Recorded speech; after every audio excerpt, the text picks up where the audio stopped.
নমস্কার, Mampi's cooking and ব্লগে আপনাদেরকে অনেক অনেক স্বাগত। চলে আসলাম আবার রান্নাঘরে আরও একটা রেসিপি নিয়ে। আজকে আমি দেখুন কি বানিয়েছি, এটা ছোলার ঘুগনি বা কাবুলি চানা বলে। তো মিডিয়াম সাইজের যে ছোলাটা পাওয়া যায় এটাই নিয়েছি। কালারটা দেখুন দারুণ এসছে।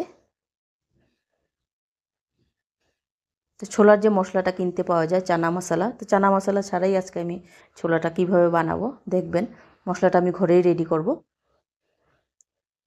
চানাটা আমি রাতেই ভিজিয়ে রেখেছিলাম।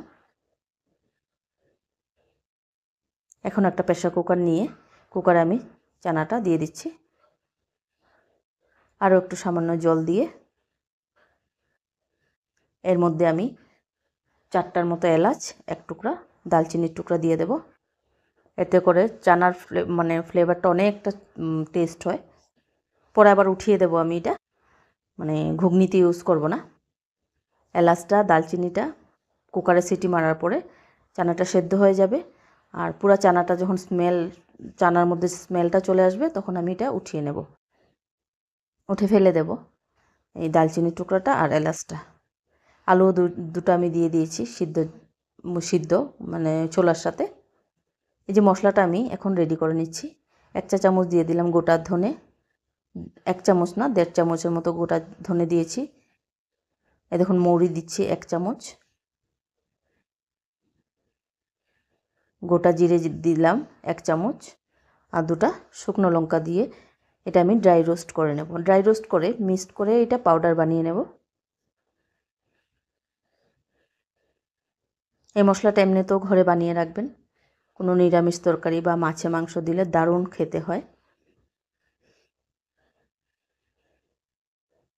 আজকে আমি ছোলা মশলাটা ছাড়া এই মশলাটা দিয়ে আজকে ঘুগনিটা করব। দেখুন আমি পাউডার বানিয়ে নিয়েছি।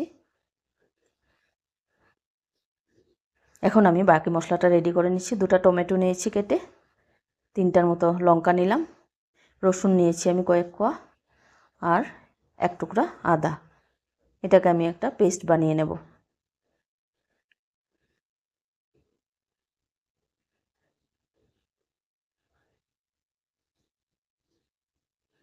দেখুন মশলাটা রেডি হয়ে গিয়েছে।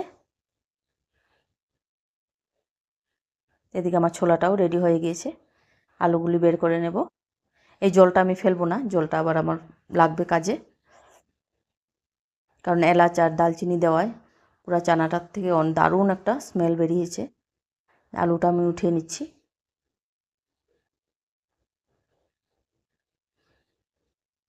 গন্ধটা খুব সুন্দর হয়, এক্সট্রা করে আমার গরম মশলা দিতে লাগে না। এলাচগুলি আমি উঠিয়ে নিচ্ছি, দালচিনিটা উঠিয়ে নিচ্ছি। দেখুন এত এক্সট্রা গরম মশলা না দিলেও চলবে, গন্ধটা খুব সুন্দর হয়েছে। এখন কড়াই বসিয়ে আমি কড়াইয়ের মধ্যে তেল দিয়ে দিলাম, দিয়ে দিচ্ছি তেজপাতা, গোটা জিরে 1/2 চামচ,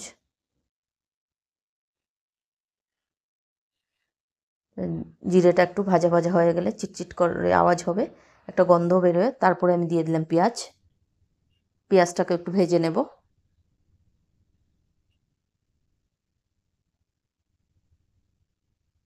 তো পেঁয়াজটা একটু ভাজা হওয়ার পরে আমি যে মশলাটা করে রেখেছিলাম আদা রসুন টমেটো কাঁচা লঙ্কা পেস্টটা দিয়ে দিলাম, দিয়ে ভালো করে কষিয়ে নিচ্ছি। এখন আমি বাকি মশলাগুলি দিয়ে দিচ্ছি। হলুদ গুঁড়ো দিলাম, ধনে গুঁড়ো, জিরা গুঁড়ো, স্বাদ মতো নুন, আর কাশ্মীরি রেড চিলি পাউডার দিয়ে আবারও ভালো করে মশলাটা কষিয়ে নেব।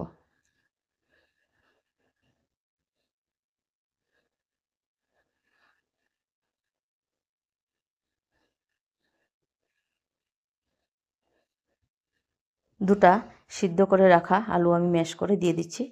হোটেলে বা দোকানে চানা বা ছোলা মশলা যে বানায়, তো ওরাও ঠিক এই প্রসেসটাই ফলো করে। আলু সেদ্ধ করে দিয়ে দিলে গ্রেভিটা খুব সুন্দর হয়। তো ভালো করে মশলার সঙ্গে আমি আলুটাকে মিশিয়ে নিচ্ছি, একদম ম্যাশ করে নেব। তো এইভাবে খুন্তি দিয়ে নাড়িয়ে নাড়িয়ে মশলার সঙ্গে একদম মিক্সড করে নিয়েছি। দেখুন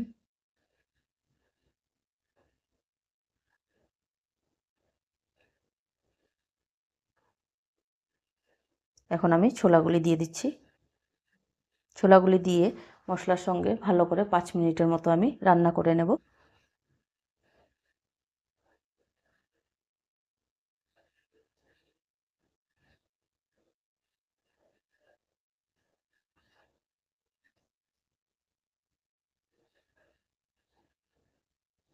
এখন 5 মিনিটের মতো রান্না করে নিয়েছি। জলটা যে রেখেছিলাম আমি কুকার থেকে, এই জলটা আমি ঢেলে দিলাম,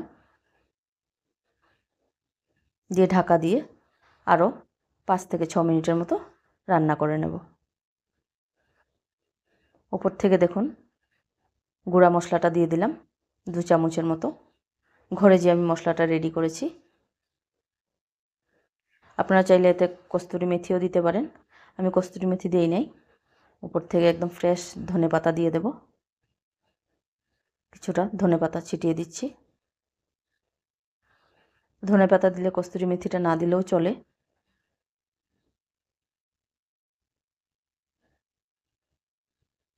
দুটো দু রকমের টেস্ট হয়, কস্তুরি মেথিটা দিলে আলাদা টেস্ট, ধনেপাতা দিলে আলাদা টেস্ট। কেমন হয়েছে চানা মশলাটা দেখুন তো।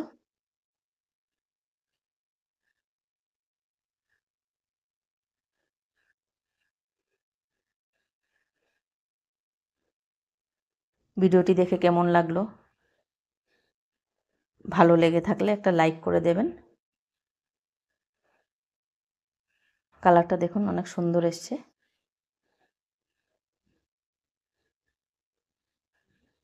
কে কে পছন্দ করেন চানা মশলা আমাকে কমেন্ট করে জানাবেন।